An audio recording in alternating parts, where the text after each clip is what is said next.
Hello and welcome to PJ reports and I am Prashant Jha.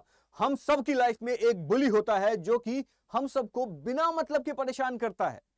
उसी तरीके से जियो पॉलिटिक्स में भी, वर्ल्ड में भी एक बुली है जो कि बहुत सारे देशों को परेशान करता है। मैं ट्रंप की बात नहीं कर रहा हूं, मैं बात कर रहा हूं चाइना की। और चाइना के का जो साउथ चाइना सी है उसको वो 9 डैश लाइन बुलाता है। और हम देखते हैं कि ये जो 9 डैश लाइन है ये चाइना के लिए बहुत इंपॉर्टेंट है, क्योंकि ये चोक पॉइंट हो सकता है। इस 9 डैश लाइन से पूरे दुनिया का $3 ट्रिलियन इकोनॉमी का जो है वो ट्रेड होता है। और इसी वजह से 9 डैश लाइन को जो चाइना है वो अपने कंट्रोल में रखना चाहता है। लेकिन ये 9 डैश लाइन नहीं, ये साउथ चाइना सी है जिसके ऊपर में सभी देशों का राइट है, और स्पेसिफिकली जो इस 9 डैश लाइन के आसपास रहते हैं। और इसी वजह से इस 9 डैश लाइन से चाइना जो है वो सभी देशों को परेशान करता है, जैसे कि ताइवान हो गया, वियतनाम हो गया, उसके बाद जापान हो गया, और अभी फिलहाल फिलीपींस। तो फिलीपींस जो है वो इस सिचुएशंस की वजह से बहुत ज्यादा परेशान है। और हम देखते हैं कि फिलीपींस जो है वो अक्सर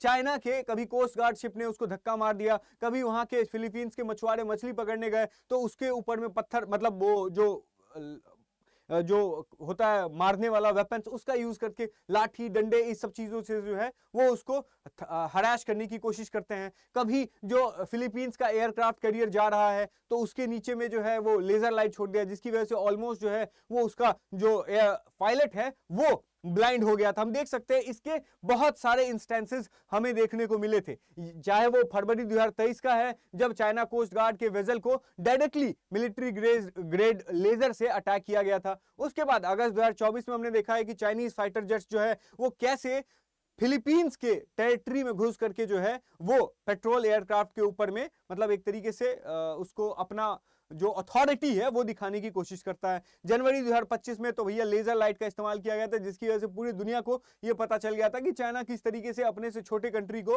अपने से लेस पावरफुल कंट्री को जो है वो बुली करता है। 2025 में भी सेम, मई 2025 में भी सेम हुआ। तो इस सब चीजों की वजह से जो फिलीपींस है वो पूरी तरीके से परेशान हो गया था। और उसके बाद हमने देखा है कि भाई फिलीपींस जो है वो यूएसए के साथ उसके अच्छे रिलेशन थे। यूएसए ने बोला था कि भाई हम जो है वो तुम्हारा प्रोटेक्शन देंगे। लेकिन जब यूएसए के मतलब बदलते मिजाज को देखते हैं, जब यूएसए का जो एक फॉर्म, एक तरीके से आप समझ सकते हैं कि जो डिप्लोमेसी है दुनिया में वो चेंज होता देखते हैं, तो बहुत सारी कंट्री हैं जो यूएसए के ऊपर में जो पहले डिपेंडेंट थे अब वो डिपेंडेंट नहीं, खुद के मिलिट्री को और इंपावर कर रहे हैं, खुद की स्ट्रैटेजी को और इंप्रूव कर रहे हैं, और भी बड़े बड़े देशों के साथ वो रिलेशनशिप एस्टैब्लिश करने की कोशिश कर रहे हैं। इसी में फिलीपींस हैं, जो फिलीपींस के मार्कोस को आप देखते होंगे, जिनको मतलब फेमसली बोंग बोंग मार्कोस के नाम से जाना जाता है। ये इंडिया में आते हैं, इंडिया के में वो 5 अगस्त को आते हैं। 4 से 8 अगस्त के बीच में वो अपना जो इंडिया के साथ विजिट उनका होता है, और इसी में इंडिया के साथ वो बहुत ज्यादा अग्रीमेंट साइन करते हैं जो कि बहुत ज्यादा इंपॉर्टेंट हो सकता है इंडिया और फिलीपींस दोनों के लिए, जिसमें बहुत सारी चीजें हैं। जैसे कि एग्जांपल के लिए आप देख सकते हैं कि अपना जो इंडिया और फिलीपींस है, जो कि पहले सिर्फ बायलैटरल रिलेशन था, जो नॉर्मल रिलेशन था, उसको वो स्ट्रैटेजिक पार्टनरशिप में बदलने का काम करते हैं। स्ट्रैटेजिक पार्टनरशिप मतलब कि जो नॉर्मल रिलेशन तो हर देश के साथ होता है, लेकिन स्ट्रैटेजिक पार्टनरशिप मतलब कि हम डिफेंस के मामले में एक साथ काम करेंगे, हम ट्रेड के मामले में अच्छे रिलेशन बनाएंगे, हम स्पेस के मामले में, हम हेल्थ के मामले में, मतलब जो दूसरे देशों के साथ हमारा रिलेशनशिप है उससे कहीं ज्यादा बेटर रिलेशनशिप हमारा फिलीपींस के साथ होगा। और इसी वजह से जो इंडिया और फिलीपींस है वो पहली बार, और दुनिया को इंडिया और फिलीपींस ने मिलकर चौंका दिया है, शॉक कर दिया है। और सबसे ज्यादा अगर कोई शॉक था तो वो चाइना था, क्योंकि इंडिया और फिलीपींस ने मिलकर के साउथ चाइना सी में पहली बार जो अपना ज्वाइंट नेवल एक्सरसाइज करते हैं, जिसमें इंडिया का आईएनएस दिल्ली और आईएनएस कदमत जैसे शिप्स हैं जो वहां पर गए थे। और इससे बहुत सारी चीजें हुई हैं।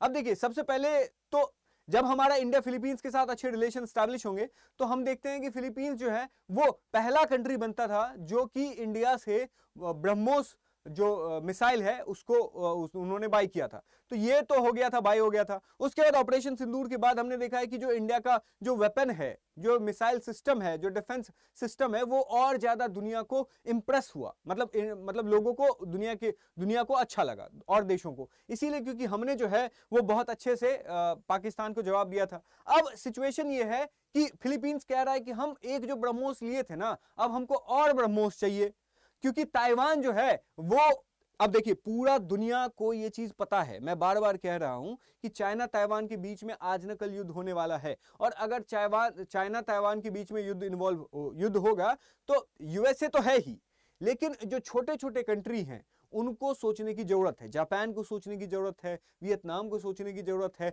फिलीपींस को सोचने की जरूरत है। और इसी वजह से जो और कंट्री हैं वो अपना जो स्ट्रैटेजी है वो थोड़ा इंप्रूव कर रहे हैं और चाइना के अगेंस्ट अपने वेपन्स को बढ़ाने का काम कर रहे हैं। इसी के क्रम में जो फिलीपींस हैं उनके जो ऑफिशियल्स हैं वो कहते हैं कि जो इंडिया का जो वेपन है ना, इंडिया का जो ब्रह्मोस मिसाइल है वो तो अमेजिंग है ही, लेकिन और जो भी मिसाइल्स हैं और जो भी वेपन्स हैं वो हाई क्वालिटी का है और ट्रस्ट कर सकते हैं उसके ऊपर में।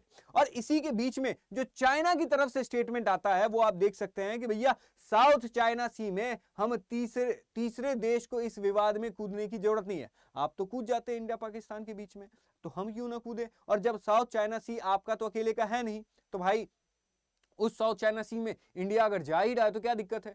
मतलब ओशन तो किसी के पिताजी का नहीं है ना, ओशन तो पूरे दुनिया का है ना। आप भी इंडियन ओशन में आते हैं और उस टाइम पे जब हम बोलते हैं तब आपको परेशानी होती है। तो अगर हम आपके, और ये बहुत अच्छा स्टैंड है भी, जब इंडिया को चाइना श्रीलंकन हम्मद टोटा के पास आकर के ब्लैकमेल करने की कोशिश करता है तो इंडिया का जो स्टैंड रहा है अब वो मतलब मजा आ रहा है देखने में कि भाई इंडिया अब सॉफ्टर कंट्री में से गिना हुआ नहीं जाता है। हम जो है एक तरफ यूएसए को भी संभाल रहे हैं, एक तरफ चाइना को भी संभाल रहे हैं। इससे पहले हम अक्सर देखते थे कि भाई यूएसए को संभालने के लिए चाइना के साथ चले गए, चाइना को संभालने के लिए यूएसए के पास चले गए। तो इसी वजह से हमारा जो पूरा स्टैंड है वो क्लियर होते जा रहा है और इंडिपेंडेंट होते जा रहा है।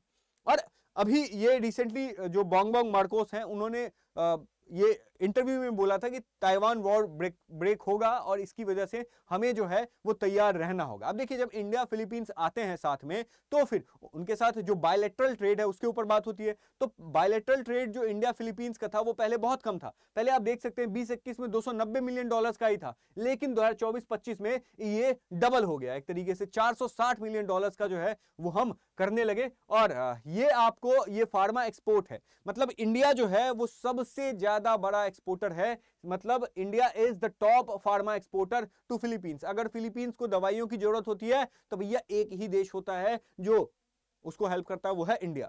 और इसी सेक्शन में जो है पहले 290 मिलियन, अब $460 मिलियन का हम ट्रेड करते हैं फार्मा सेक्टर में। अगर पूरे ट्रेड की बात करें तो भाई हमारा ट्रेड अब $3.5 बिलियन तक का ट्रेड जो है वो पहुंच चुका है। और इंडिया का जो फॉर्म है, चाहे वो आईटी सेक्टर है, हेल्थ केयर है, टेक्सटाइल्स है, इंफ्रास्ट्रक्चर है या फिर एग्रीकल्चर है, सब कुछ में जो हम फिलीपींस के साथ एक अच्छा मतलब संबंध बनाने की कोशिश कर रहे हैं। अब की एग्रीमेंट्स हुआ, प्रेफरेंशियल ट्रेड एग्रीमेंट ये इनिशिएट किया गया, एफटीए की बात होने लगी। एफटीए तो हम हर देशों के साथ कर रहे हैं। और उसके बाद फिर टेक कोऑपरेशन में भी हम बात कर रहे थे कि क्विक इंपैक्ट प्रोजेक्ट, जैसे इंफ्रास्ट्रक्चर होता है, रोड्स होते हैं, ठीक है, हॉस्पिटल्स होते हैं, तो इस तरह की काम वो कर रहे थे ताकि हमारा जो रिलेशन है वो और ज्यादा स्ट्रांग हो।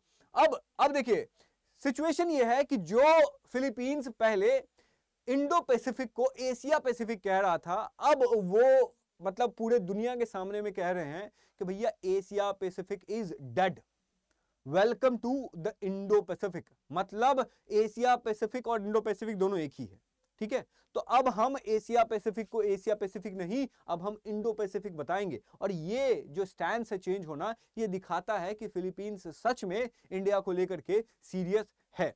और सीरियस क्यों नहीं होगा? क्योंकि इंडिया ने भी पहले जो सागर प्रोजेक्ट हम चलाया करते थे अपने देश के लिए होता था, अब हम महासागर विजन लेकर के आ रहे हैं। महासागर विजन जो इंडिया का है उसमें इंडिया का एक ही स्टैंड है कि भैया ओशन में अगर सिक्योरिटी सही होना चाहिए, किसी देश के ऊपर में हरासमेंट नहीं होना चाहिए, किसी देश का अगर ऑयल शिपमेंट जा रहा है, कोई ट्रेड शिप्स जा रहा है तो उसको कोई ब्लैकमेल ना करे, उसके ऊपर में कोई जो है वो अटैक ना करे, ठीक है। तो इसी वजह से महासागर विजन इंडिया ये दिखा रहा है कि भाई हमारा जो पूरा वर्ल्ड में सुपीरियरिटी है वो हम फिर से कायम कर रहे हैं, जो हमारा हेजमनी है वो हम अपना वापस ले रहे हैं। और उसी के साथ साथ जो इंडिया है वो फिलीपींस के साथ बहुत सारी चीजों पे काम कर रहा है। सबसे पहले तो उन्होंने डीपर मिलिट्री टाइज का उन्होंने बनाया, जिससे वो ज्वाइंट एक्सरसाइजेस ट्रेनिंग कर सकते हैं, कैपेसिटी बिल्डिंग कर सकते हैं। और $324 मिलियन जो ब्रह्मोस मिसाइल डील है वो भी साइन हो गया। ब्रह्मोस मिसाइल के बारे में बताएं तो इंडिया और रशिया के द्वारा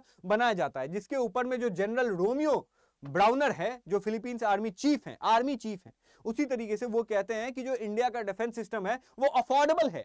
हम यूएसए की तरह वो महंगा नहीं बेचते हैं, अफोर्डेबल है, हाई क्वालिटी है, चाइनीज माल नहीं है। उसके बाद रिलायबल है, ये नहीं कि चाइना का मिसाइल गया और फुस हो गया, फटा भी नहीं, ये सिस्टम है। उसके बाद हम मैरीटाइम सिक्योरिटी के ऊपर में भी काम कर रहे हैं। और मोदी जी ने भी मतलब बातों बातों में ये कह ही दिया है कि अभी देखिए हम मार्कोस जी से अभी आपसे बात कर रहे हैं ना, और हमारा 2 शिप है वो साउथ चाइना सी में घूम रहा है, दिखा रहा है चाइना को।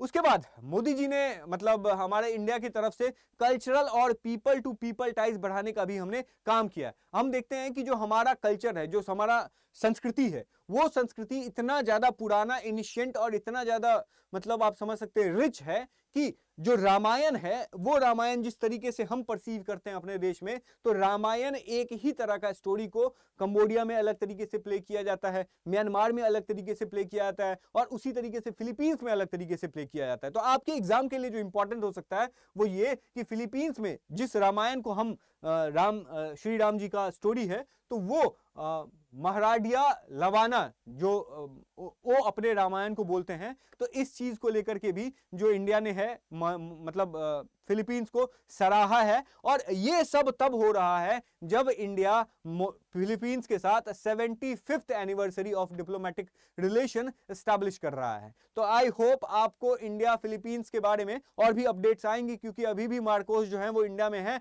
और उनका भव्य वेलकम किया जा रहा है। और भी कुछ भी अपडेट्स आता है तो मैं आपके लिए वीडियो बना के लेके आता रहूंगा। और भाई नया चैनल है, नई वीडियोस लेके आ रहा हूं, आप इस चैनल को अपने दोस्तों के साथ शेयर और लाइक अगर कीजिएगा तो इसका रीच बढ़ेगा। नीचे अपना ओपिनियन जरूर दीजिएगा और इस चैनल को सब्सक्राइब कीजिए। फिर मिलते हैं आपसे नेक्स्ट किसी वीडियो में, तब तक के लिए थैंक यू सो मच और कीप लर्निंग।